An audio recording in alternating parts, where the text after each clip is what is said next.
Welcome back, Concho Valley. Look at that sunset as we see it head off into the west. And that was a pleasant day today as we see those temperatures really dropping down from that 100-degree mark down into the 80s right now.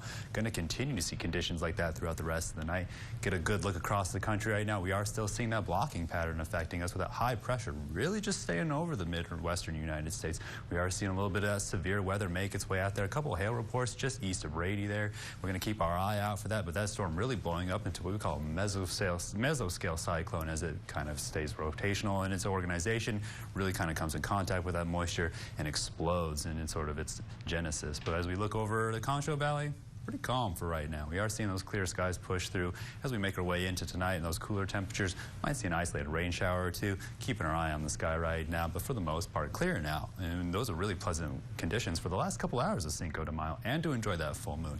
Temperatures right now making their way down from the 80s. We're in the 70s right now. Not going to get too much cooler from there. Winds nice and light out of the south, but they're going to continue to stay sustained out of the south, as you'll see a little later. Get a good look at those temperatures across the board right now. Everyone's still holding on to those 80 degrees quickly, working their way down, but again, not going to get too much cooler than that either tonight and tomorrow night.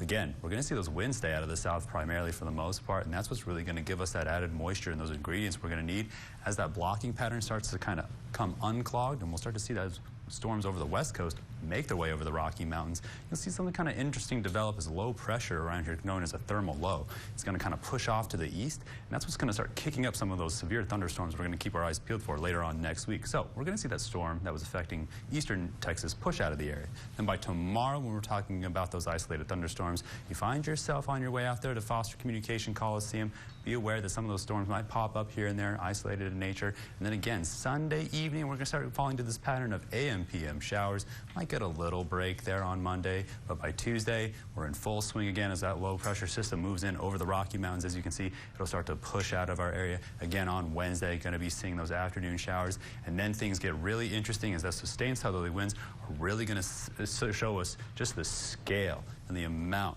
of storm we're going to see with that interacting from the system. So it's going to get pretty explosive, very large in nature, push out of the area by later on the end of the weekend. But again, we're going to keep our eyes peeled on some of that development later on in the week. Tonight, though, those temperatures are really going to get down into the 60s, winds out of the south, maybe a late shower or two, and then tomorrow, partly cloudy up into the 90s again. Might see the potential for 100 degrees here or there, but for the most part, those PM thunderstorms are going to be rolling through, causing those temperatures to really kind of cool down by the beginning of next week, already the second week of May. So again, for your Kentucky Derby day, we're going to see those temperatures touch up into the 90s again, and then Sunday, we're going to see those AM/PM showers, and we start making our way into the next work week. We will see those temperatures stay into the 90s, and then they'll start to cool off into the 80s, and we'll see those lows dip down into the 60s, but for the most part, we're just going to fall into that pattern of warmer temperatures and AM/PM showers. Stay tuned. We'll have more KSAN news after the break.